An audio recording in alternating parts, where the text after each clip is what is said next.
Steven, arrête s'il te plaît, j'ai jamais pu encadrer Michel Legrand. Salut Ciné, votre rendez-vous avec le cinéma qui, face à la morne pleine de ce mois de mars, qui comme dirait l'autre risque bien de ne pas passer l'hiver, a décidé d'opter pour un contre-pied des plus radicaux et d'empiéter sur son créneau habituel pour vous recauser d'une ressortie, car merveilles du monde actuel, ils sont nombreux, les succès d'antan à nous revenir en salle, et comme nous n'avons pas tous eu la chance d'avoir vu la totalité des meilleurs moments du cinéma des années 80-90 sur grand écran, nous ne pouvons que nous en réjouir.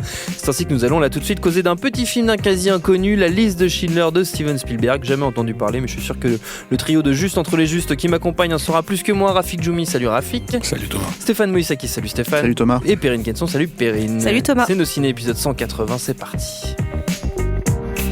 Tu fais un amalgame entre la coquetterie et la classe. Tu es fou. Enfin, si ça te plaît. La liste de Schindler, donc 1993, pour ceux qui n'ont jamais vu cette pierre angulaire de l'œuvre de ce bon vieux Steven. Le film nous raconte l'histoire d'un personnage réel, Oskar Schindler, joué ici par Liam Neeson, un industriel allemand membre du parti nazi qui va sauver 1200 juifs de l'extermination en les protégeant et en les faisant travailler dans ses usines. Un personnage ambigu, ne serait-ce que par les liens d'amitié intéressés qu'il entretenait avec le terrifiant Amon Goth, commandant SS du camp de concentration de Plaszow, incarné ici par Ralph Fiennes. La loi m'obligeait à vous le dire, monsieur, je suis juif. Bon, moi je suis allemand. Et puis voilà. Devant la caméra de Spielberg, outre Neeson et Fiennes, on trouve aussi Ben Kingsley, Caroline Goodall et M. Bette Davids. Que dire de la liste de Schindler aujourd'hui ? Peut-être un mot sur la jeunesse du projet. Rafik, je me tourne vers toi parce que tu es un peu l'historien, la mémoire de cette émission due à ton grand âge. Parce que Julien n'est pas là pour commencer. Et parce que Julien Dupuis n'est pas là pour commencer. On pense tous à lui signer la pétition. Que je fumais aussi la pipe et que j'avais tout à fait. Oncle Rafik, raconte. Et des accoudoirs sous les coudes. C'est un projet qui, pendant longtemps, enfin pas pendant longtemps, mais qui à un moment donné a été entre les mains de Martin Scorsese, en fait. C'est un projet d'adaptation que Scorsese devait faire, qui, à l'époque où Spielberg, lui, était sur les nerfs à vif. J'ai jamais vraiment réussi à savoir à quel moment il y a eu un switch entre les deux. On a échangé nos scénarios, nouveau concept de télé-réalité. Sachant qu'à la même époque, Stanley Kubrick qui développait un film qui s'appelait Aryan Papers, qui lui, à ma connaissance, n'allait pas jusqu'au camp, mais se concentrait sur l'avant, c'est-à-dire d'une femme qui cherchait à faire passer sa famille, ses enfants pour des enfants aryens en modifiant donc leur papier. Et Kubrick, lui, il avait beaucoup de mal à faire ce film, psychologiquement parlant, parce que ça lui demandait de faire beaucoup de recherches et passer évidemment ses journées dans la bibliothèque à bosser sur ce genre de recherche. On peut comprendre qu'au bout d'un moment, ça fout le bourdon. Scorsese, lui, on a gardé des flashs qui apparaîtront des années plus tard dans Shutter Island. Et Spielberg, lui, a dû lutter contre lui-même, en fait, pour s'autoriser à faire ce film-là, parce que c'est un cinéaste qui, d'une part, avait toujours un peu tu sa judéité dans son cinéma, mais comme dans sa vie aussi. Même si elle s'exprimait de façon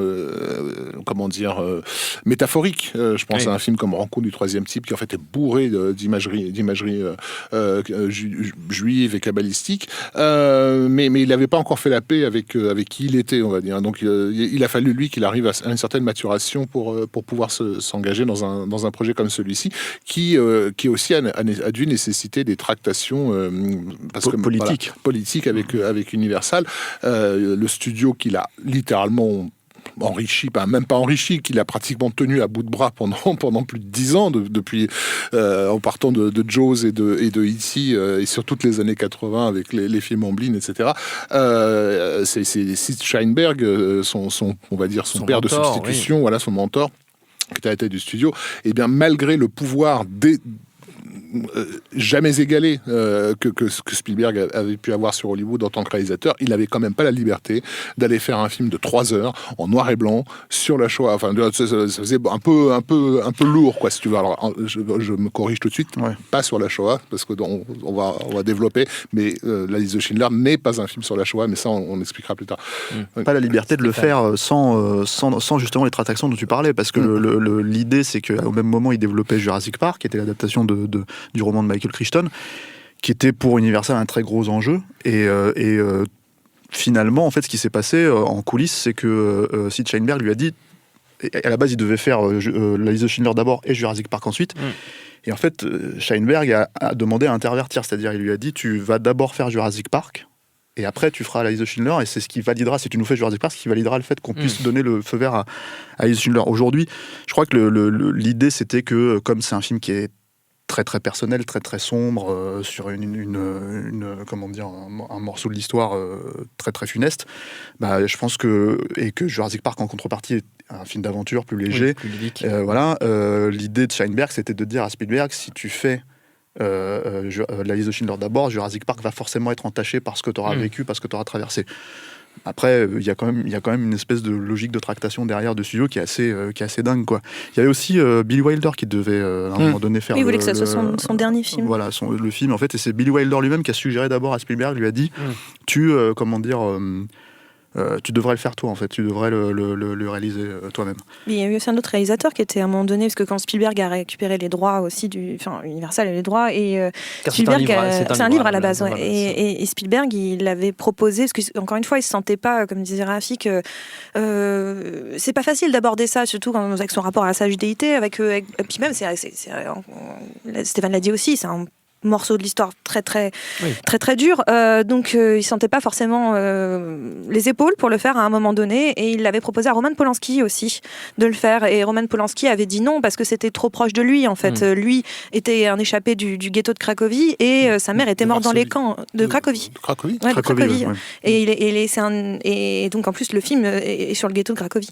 Sa mère est morte à Auschwitz, donc c'était un lien qui était beaucoup trop important pour lui, quoi. Donc c'est vrai que Spielberg a dû aussi, et il y a une autre raison pour laquelle Spielberg à un moment donné, donc au-delà d'avoir fait ce travail sur lui-même aussi, c'était une période aussi, potentiellement, il y avait des remontées pas mal d'antisémitisme. On était post-chute du mur, peu de temps, il y avait la chute du mur qui était en cours après la guerre froide. Il y avait aussi des remontées comme ça d'antisémitisme, de ce genre de choses, des faits qui arrivaient, et il a pris un petit peu peur, et il s'est dit qu'il y avait quand même quelque chose à faire. Ce film avait une importance à un moment donné aussi, dans son message par rapport à ce qui se passait mondialement, en fait. Il y avait aussi un tabou manifeste à faire un film qui se passe, ne serait-ce qu'en partie, dans un camp de la mort.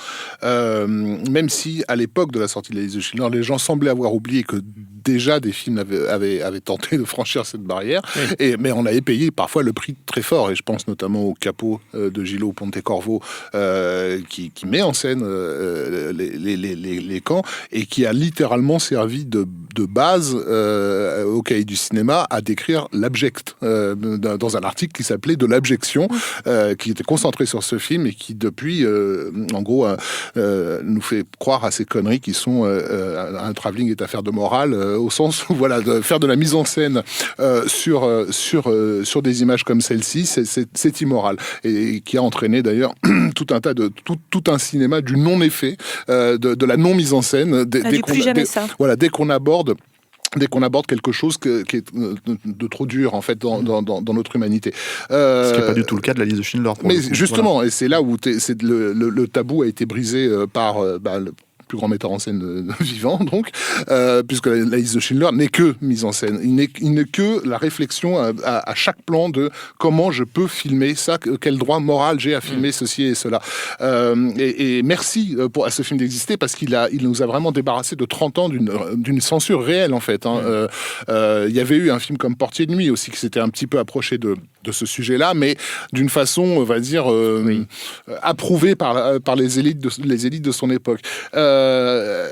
Par exemple, pour revenir aux cahiers, à leurs théories qui ont eu beaucoup d'impact sur le non-traitement de ce sujet, Godard avait dit que la seule façon de faire un film sur les camps de concentration, ça serait de faire un film sur l'administration, parce que c'est là que l'horreur s'est vraiment déclarée, en fait. Des gens qui tuent des gens, il y en a partout dans le monde tout le temps. La chose précise et particulière concernant la Shoah, c'est que tout ça a été décidé d'une manière extrêmement ordonnée, administrative et froide, inhumain, en fait, quoi. Et inhumain, purement inhumain. Ça, c'est résumé dès le début par Spielberg, qui, soit dit en passant, est un amateur de Jean-Luc Godard, par l'ouverture du film, qui nous montre les gens venir venir s'inscrire. Et en fait, on a cette machine à écrire qui met tous les noms et qui déjà nous indique effectivement, ça s'appelle la liste de Schindler. Et ça, la liste, ça veut dire ça. C'est une liste qui sert à tuer des gens, comme ça peut être une liste qui va servir à les sauver. Donc tout est conditionné par cette idée de comment, moi qui ai 20 ans de films d'action, de SF, d'entertainment, d'héritage hitchcockien dans mon cinéma, etc., je peux m'attaquer à quelque chose qui appartient pas du tout à ce domaine-là. Et il va le faire en partie en émulant des films qui sont pas de son univers. J'ai pas l'impression qu'on ait beaucoup, ni à l'époque ni aujourd'hui, insisté sur les emprunts au style visuel de l'école de Lodz, donc l'école de cinéma polonaise, d'où sont sortis au milieu des années 50 tous les cinéastes polonais les plus célèbres, de Wajda, Polanski et compagnie. Il y a des vrais emprunts de Spielberg à ces cinéastes-là. Il est allé chercher Janusz Kaminski pour faire la photo du film. Tu vois, il avait besoin. Il ne l'a plus jamais lâché. Voilà, mais il avait besoin d'un regard spécifiquement européen sur quelque chose, parce que c'est un Américain. Les Américains, ils connaissent d'autant moins la Shoah qu'ils savent même pas comment un truc comme ça a pu exister et se mettre en place, tu vois. Les Polonais, ils savent, même ceux qui l'ont pas vécu, c'est dans leur environnement ce drame, non, ce truc, quoi. Je sais même pas comment l'appeler. Donc voilà, visuellement, scéniquement, il y a un vrai travail de réflexion qui est stupéfiant, quoi. Mais même assez globalement, même de par la démarche déjà du film, on sent qu'il y a une vraie prise de conscience, en fait, de toute façon, de la part de Spielberg. Et il le disait lui-même dans une interview à l'époque, je sais pas, Newsweek ou quelque chose comme ça, il avait dit je suis un cinéaste de l'imaginaire et j'ai découvert la réalité, en quelque sorte, avec la liste de Schindler, en fait. Et le fait, cette recherche de réel, comme tu le disais là, sur aller chercher l'école polonaise, etc. Donc vraiment, oula, attention, l'attaque du micro. Vraiment, en tout cas, essayer d'être au plus proche d'une forme de réalisme, de réalité, même s'il y a encore une part d'imaginaire, hein, toujours, mais il y a toujours cette idée de prise de conscience, ce qui est la base du personnage de Schindler, en fait. Schindler, c'est un personnage qui, à la base, est un nazi. Hein, un nazi de circonstance. Un nazi de circonstance, non, mais il avait sa carte. Industriel et il prend la carte parce que c'est comme ça qu'on peut faire du business. Voilà, mais c'est quelqu'un qui est un nazi de circonstance, mais c'est quelqu'un qui n'était pas non plus ni pour ni contre, bien au contraire. Enfin, il y avait un truc, je tire mon parti, et c'est ce qui est intéressant aussi chez Spielberg, c'est qu'il va jamais dire que c'est un saint des saints, hein, c'est que clairement il y a une réflexion là-dessus. Mais c'est un personnage qui va être dans la prise de conscience, comme lui, Spielberg, a eu une sorte de prise de conscience par rapport à lui-même. Et ça se voit dans sa mise en scène, encore une fois. Ce qui est le plus évident, c'est cette scène donc, où le personnage de Schindler voit le ghetto de Cracovie se faire vider, avec la petite fille, la fameuse petite fille en rouge, qui donc est tirée d'ailleurs d'un personnage qui est réel, hein, mais il voit cette petite fille en rouge. D'un seul coup, on a un personnage qui sort de la masse. Et donc le personnage va prendre conscience de l'horreur nazie, etc. Mais aussi, c'est Spielberg qui prend aussi conscience de l'humanité dans le déshumain, c'est-à-dire que on parle toujours de la tragédie juive, de la tragédie de l'Holocauste, mais de manière d'un ensemble. C'est un ensemble de personnes qui ont subi ça. Et d'un seul coup, il rappelle, grâce à cette image de la petite fille notamment, et aussi par rapport à une scène qui fait écho, c'est la scène où les deux personnages, j'ai un trou là, Schindler et Ben Kingsley, Isaac, c'est horrible, voilà, Isaac, ils vont quand ils font la liste et ils sont obligés de se rappeler des noms des gens de tête pour les noter, et ils sont obligés de s'en rappeler, donc d'un seul coup on redonne Isaac Stern. Donc on est obligé de redonner une individualité, une personnalité aux gens. En fait, Spielberg est en train de nous rappeler, oui, c'est un drame global, ça a concerné 6 millions de personnes, mais chaque personne est un individu, chaque personne est un humain, chaque personne a subi quelque chose, c'est un drame. Il y a un drame personnel collectif. Dans chaque histoire. Dans le collectif, c'est d'abord un drame personnel. Et donc c'est cette prise de conscience-là que fait le personnage de Schindler, mais qui est aussi une prise de conscience que Spielberg fait, et que le spectateur finit par faire, en fait. C'est-à-dire qu'à un moment donné, on n'est plus seulement en train de se dire « Oh là là, l'Holocauste » avec un grand mot, c'est des gens, des humains, qui ont chacun leur vie et leur individualité, ont subi une horreur absolue. Donc chaque histoire est différente, mais chaque histoire peut se regrouper sous un terme. Mais il y a cette idée de la prise de conscience que je trouve extraordinaire, parce que c'est la prise de conscience d'un cinéaste qui arrive à nous le mettre par la mise en scène et faire une prise de conscience du spectateur. C'est quand même très, très, très... Enfin, on va arrêter de praise de Lord de toujours à chaque fois que c'est Spielberg, mais c'est parce qu'on le pense tous. Mais faut quand même toujours rappeler que Spielberg, c'est un très grand conteur, mais c'est surtout un très très grand metteur en scène. Et il ne faut pas oublier que c'est qu'il n'a pas oublié que le fond est aussi important que la forme chez lui. C'est ça qui est incroyable. La forme appelle ce que tu dis aussi, c'est-à-dire que je pense que le film il a un aspect définitif en fait, et c'est pour ça qu'il ressort aujourd'hui 25 ans après, enfin un peu plus quoi, et qui fait œuvre d'autorité comme il n'aurait pas forcément fait à l'époque pour tout le monde. Hein. Je veux dire, il a eu l'Oscar, meilleur film, meilleur réalisateur, tout ça, mais c'est un film qui a été critiqué, alors pas vraiment à Hollywood, mais en France en tout cas clairement, ça a été le cas à l'époque quoi, avec des débats télévisés. Enfin moi je m'en rappelle pour les avoir vus en live, qui était assez consternant quoi, et parce que justement ce qui était reproché à Spielberg c'était de faire du cinéma et en premier lieu, et le truc c'est que on parlait de cow-boy à l'époque, il arrivait comme un cow-boy sur le sujet. Il disait les Américains avec eux, on sait que les cow-boys vont gainer à la fin. Il y avait des accusations d'antisémitisme, ce qui était complètement aberrant. Enfin, je veux dire, on en arrivait là en fait, et le problème en fait c'est que cet aspect définitif du film, en fait, c'est parce qu'il y a, à un moment donné, il y a alors que c'est pas un film, c'est un film de la toile de fond, la Shoah est dedans, mais le truc, c'est que c'est un film sur les survivants. Et l'idée, en fait, c'est de montrer clairement, en fait, la façon dont chaque petite histoire, chaque petite anecdote, en fait, va nourrir, à travers le fil conducteur des personnages principaux, va nourrir, en fait, si tu veux, ce récit, lui donner une importance. Je pense que tu demandes à n'importe qui, alors, autour de cette table, mais aux gens qui ont vu le film, tout simplement, en fait, ils ont des images. On parle de la gamine en rouge, évidemment, mais il y a ce gamin qui tombe dans les latrines, il y a ce nazi qui pète un boulon en fait devant le brasier, il y a tout un tas d'images comme ça en fait qui te reviennent, qui sont très très fortes et qui pour certaines en fait juste durent peut-être 10 secondes, 20 secondes, 30 secondes à l'écran, et qui nourrissent énormément en fait le sujet. C'est pour ça qu'il a, je pense, aussi un espèce d'aspect définitif en fait qui est appelé par la mise en scène. Il y a le choix, le noir et blanc, etc., mais le truc c'est qu'il y a je pense aussi il y a une espèce de logique de, j'ai pas envie de dire de devoir de mémoire au sens strict du terme, comme on pourrait, parce que c'est un grand sujet, il faut en parler, il faut le traiter comme ça, mais vraiment en fait comme dans la façon de raconter, l'utilisation en fait de, tu ouvres une boîte avec des photos en noir et blanc et tu montres les choses aux gens, et en fait c'était cette époque-là, et je pense qu'il y a cette notion-là en fait, si tu veux, et c'est une notion de compter le récit en fait, c'est une notion de manière un peu extra cinématographique, mais c'est là en fait, c'est prégnant, et d'ailleurs cette idée en fait à un moment donné même littéralement de sortir du film en fait à la fin du film, et de ramener la réalité, voilà. La réalité. C'est presque, c'est même pas que ça contredit, mais ça confirme en fait ce que le film fait à ce moment-là quoi. Ce qui se sur l'image très forte de Neeson lui-même, du personnage qui vient honorer la mémoire du vrai personnage. Quand on dit c'est un film de cinéma, c'est que c'est un film de Spielberg, c'est-à-dire que même si lui, alors apparemment il a plus ou moins repensé son fonctionnement, sa méthodologie en fait, il a par exemple apparemment il a pas du tout storyboardé le film, pas du tout, ce qui était pas courant à l'époque pour lui quoi. Il a tourné beaucoup de choses lui-même, voilà, aussi, à l'épaule. Voilà, il y a l'idée, par exemple, si tu veux, ils avaient les moyens de tourner à Auschwitz, il a évidemment décidé de répliquer le camp de l'autre côté pour ne pas, tourner dans le décor même.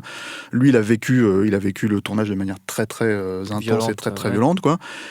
Mais sans à aucun moment donné, en fait, perdre ses capacités en fait de conteur. C'est-à-dire que quand on doit te montrer, t'expliquer pourquoi le personnage de Schindler est séduisant, comment il va réussir à convaincre en fait, si tu veux tout simplement les autres en fait de faire passer ces gens-là en fait, de les sauver.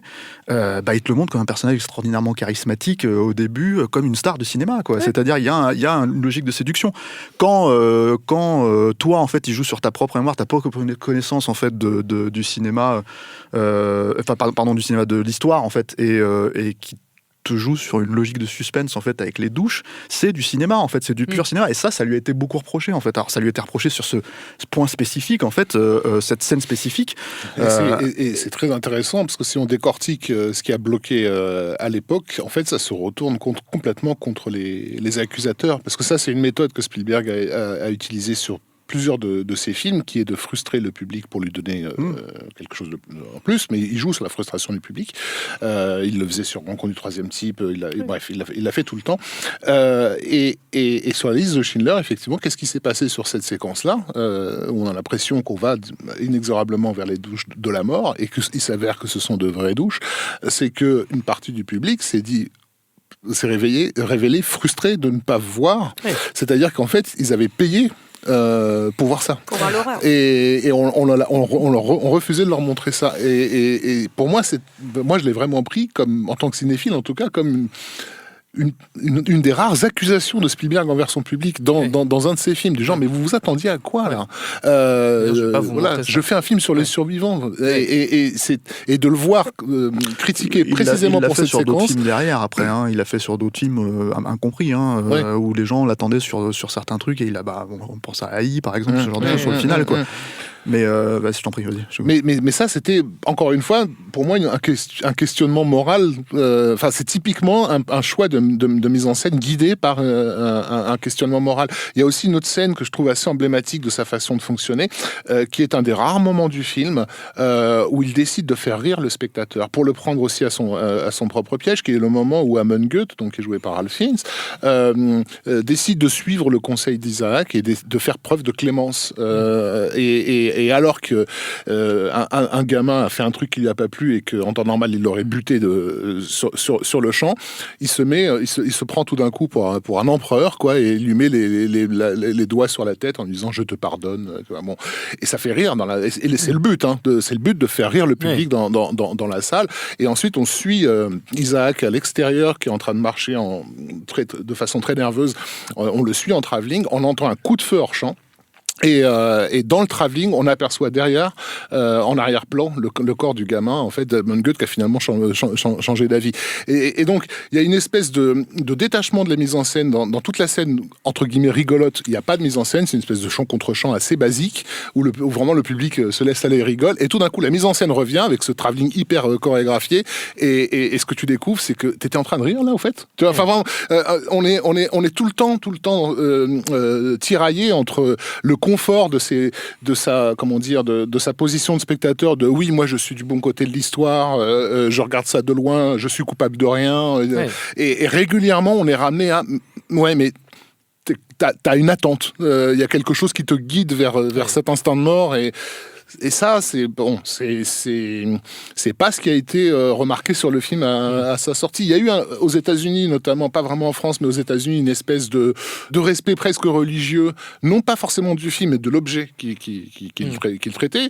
Il y a même un épisode hilarant de Seinfeld, de la série Seinfeld, à ce sujet-là, où en fait, il va voir la liste de Schindler, parce que tout le monde autour de lui va voir la liste de Schindler, et en fait, il sort avec une nana, et les gens le voient son oncle, je crois, rouler un palot pendant la liste de Schindler, et ça devient un scandale dans tout le quartier. Mais qui mettait le doigt sur ce côté rituel d'aller voir ce film pour rentrer en contact avec tous nos ancêtres qui sont morts, quoi, qui échappait complètement au cadre cinématographique pour devenir un objet vraiment de rituels sociologiques et de devoirs de mémoire.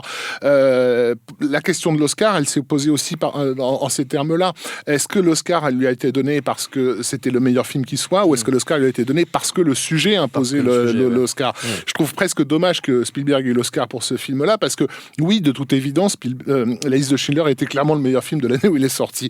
Avec Jurassic Park. Non, je suis désolé. Non. On a atteint des niveaux dans la perfection cinématographique qui sont stupéfiants mais on avait quand même le sentiment que l'Oscar lui avait été plus donné comme pour récompenser le courage d'avoir abordé un sujet difficile. Oui, peut-être, mais l'idée c'est que quand tu regardes un film comme La liste de Schindler, et c'est assez évident quand tu regardes le reste de la carrière de Spielberg par la suite, on a parlé de Janusz Kaminski qui est devenu son chef-op attitré, alors qu'il en avait plusieurs en fait avant, depuis quoi. Mais il y a aussi, en fait, j'ai l'impression la première véritable introduction de la caméra portée chez Spielberg, c'est là-dedans, et tu la retrouveras dans des films comme Minority Report. On l'avait déjà dans Empire du Soleil, qui était aussi un film dur. Et là, ça me semble plus évident en fait quand tu regardes dans le film, mais peut-être aussi le sujet apporte j'arrive plus à me rappeler en fait de la mise en scène grandiose de l'Empire du Soleil plutôt que ces moments-là, quoi. Et c'est quelque chose en fait, une espèce de libération en fait que tu retrouves en fait dans ces autres films. En tout cas, ceux qui comptent, j'ai envie de dire, hein, pas des trucs comme Amistad forcément, mais je veux dire des trucs comme Minority Report. Il y a enfin, je veux dire, c'est quand même difficile quand tu regardes La Guerre des Mondes de pas, dans certains plans, dans certaines images, en fait, clairement penser à la façon de procéder des créatures et des nazis dans la liste de Schindler. C'est-à-dire vraiment et la façon dont c'est filmé, la façon dont c'est montré, hein, des immeubles entiers en fait qui se font pas raser, mais qui se font détruire de l'intérieur. On a voilà. dans La Guerre des Mondes les vêtements qui tombent du ciel, hein, comme. Voilà, c'est ça. Donc t'as tout un tas d'images fortes, de façons de procéder fortes en fait. Ça a changé sa façon de faire du cinéma, tout simplement. Ça l'a changé lui profondément. Comme j'ai tendance à penser que sa façon de faire du cinéma émane littéralement de lui, c'est-à-dire de façon extraordinairement intuitive, je pense que ça a tout simplement changé sa façon de faire du cinéma aussi, puisque ça l'a changé lui. Pardon, vas-y. Non, vas-y.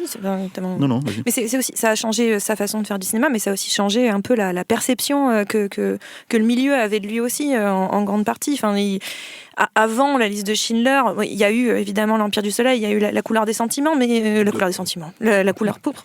Parce que je suis fatiguée. La couleur pourpre, mais c'est vraiment le film qui l'a assis de manière générale, de manière forte et définitive, comme pas qu'un cinéaste du divertissement, pas qu'un cinéaste de l'entertainment, mais un cinéaste aussi d'auteur, un cinéaste en tout cas important dans un truc un petit peu snobinard, j'ai envie de dire, où on pourrait dire ah bah voilà, il sait faire des trucs à sujet, quoi. Donc et les années 90, ça a été ça aussi, c'est-à-dire que c'est quelque chose les années 90 pour Spielberg, c'est des années qui l'ont définitivement assis à la fois comme le roi du divertissement, hein, on a Jurassic Park, on avait Jurassic Park. Non, Jurassic Park. Tu veux mettre Hook dans le non, lot, mais si tu veux. Hook, ça n'a pas été ça a pas été une bonne réception critique, mais ça a été en tout cas au niveau du public, il y a eu du monde, hein. C'est pas un échec du tout de la part de Spielberg, mais en plus il y a eu la liste de Schindler, il y a eu bien sûr je trouve plus mes mots, Soldat Ryan et Amistad, qui aussi étaient quand même, Amistad on en pense qu'on en veut, mais c'était aussi un film à sujet très très fort qui a été mal réceptionné particulièrement aux États-Unis parce que c'était un sujet que les États-Unis n'avaient pas forcément envie de voir non plus, qui pour le coup les touchait d'un peu plus près que potentiellement la liste de Schindler puisque c'était chez eux. Mais ça l'a assis définitivement, c'est-à-dire que d'un seul coup il devenait ce cinéaste presque bipolaire, une sorte de dichotomie à l'intérieur d'un même bonhomme qui à la fois peut être dans le cinéma d'auteur et peut être dans le divertissement, et montrer qu'en fait le divertissement n'est pas synonyme d'absence de mise en scène ou de réflexion, en fait. C'est pas synonyme d'abêtissement, le mot là. Et merci. Mais en tout cas voilà, c'est-à-dire que c'est quelqu'un qui a montré que le divertissement était aussi pouvait être quelque chose d'un petit peu plus autorisant, et on s'est mis à repenser aussi un petit peu le divertissement grâce à lui, quoi. Pour terminer, chers amis, on va faire comme toujours un petit tour de recommandations. Vous pouvez rester dans l'univers de votre choix. Vous pouvez continuer à parler de Steven Spielberg, parce que c'est toujours un bonheur pour moi. Rafik. J'en ai parlé tout à l'heure, mais si vous avez l'opportunité de voir le film de Gillo Pontecorvo, Capot, regardez-le, juste pour faire chier Rivette et la nouvelle vague. Voilà. Très bien, ok, très bien, c'est plutôt une bonne option, Perrine. Pour rester dans le fun et la façon de filmer des camps, et la façon de filmer des camps, et qui avait fait aussi très très très polémique à l'époque de sa sortie, c'est un court-métrage pour le coup, mais c'était d'Alain Resnais, Nuit et brouillard. Nuit et brouillard, qui parle des camps et qui les filme en noir et blanc, avec une voix off qui raconte. Et il n'y a pas d'image de corps ou de quoi que ce soit, c'est juste on observe. Et ça avait vraiment fait aussi polémique à l'époque, justement, de comment on peut filmer ou pas les camps, est-ce qu'on a le droit de filmer et pas filmer. Et ça, je pense que ça a aussi en partie nourri... à mon avis, Spielberg l'a vu, parce que ça date de 56. Hein. Donc c'est interdit en France longtemps, parce qu'on voyait un gendarme français, je crois. Exactement, parce qu'on n'assumait pas du tout. Comment toute la France avait été résistante. Et donc, c'était pas nous. Et donc, je pense que ça a aussi influencé, mine de rien, la manière de Spielberg de filmer sa liste de Schindler. Tout d'un coup, deux autres recos qui sont arrivés. Parce d'accord. Tu as parlé de Billy Wilder tout à l'heure, et ça m'a fait penser qu'il a fait ce film Stalag 17, qui se passe dans un camp allemand. Donc ça, c'était intéressant. C'est aussi, hélas pour lui, à l'origine de cette série un peu de merde qu'était Papa Schultz, qui a été tiré du film au départ. Et également un film d'Hélène Klimov qui s'appelle Requiem pour un massacre. Donc si vous avez envie de passer une bonne soirée entre amis, vous enchaînez la liste de Schindler et Requiem pour un massacre. Je pense que vous êtes bien avec parfait. une pause Nuit et brouillard pour manger. Vous faites Shoah de Lanzmann toute la nuit après, puis vous serez bien au matin. Stéphane. Comme ils le disent, tu sais, la liste c'est la vie. Alors Moi aussi, j'ai fait une petite liste, tu vois, voilà, avec mes recos, quoi. Sort une liste. Tiens. Dans le passeport. Non, mais je fais, tu sais, je fais hop. Voilà, hop, Alors, on qu'est-ce que prend tu la dis là? liste. Il y a marqué Anaconda. Ah bah voilà, mais, c'est Marocco. Je mais, peux le- mais de combien de fois? Il a marqué plusieurs fois parce qu'on fait Plusieurs plusieurs émissions. Non, mais attends, T'aurais- Faut J'en préciser aurais qu'il a, une. il a vraiment une liste avec écrit Ah, mais Anaconda vraiment, partout. une liste. hein. Écrit Anaconda Vous ne le partout. voyez pas, mais Ouais. si. Regarde, et voilà, donc j'ai listé. Et puis bon, s'il y a un autre truc et Donc tout. il reste plein d'autres Anaconda pour les prochaines émissions du coup. Je sais pas, on verra. On verra. On laisse le suspense, la laisse le surprise. suspense. Ok, très bien. Voilà. Très bien, merci. Restons sobres, quoi. Mais restons sobres, exactement. Notre temps est écoulé. Merci à tous les trois. Merci à Solène, à la technique, à Juliette pour la préparation. Binge.audio pour toutes les infos utiles. On vous dit à très vite. Binge. Tu fais un amalgame entre la coquetterie et la classe. Tu es fou. Enfin, si ça te plaît.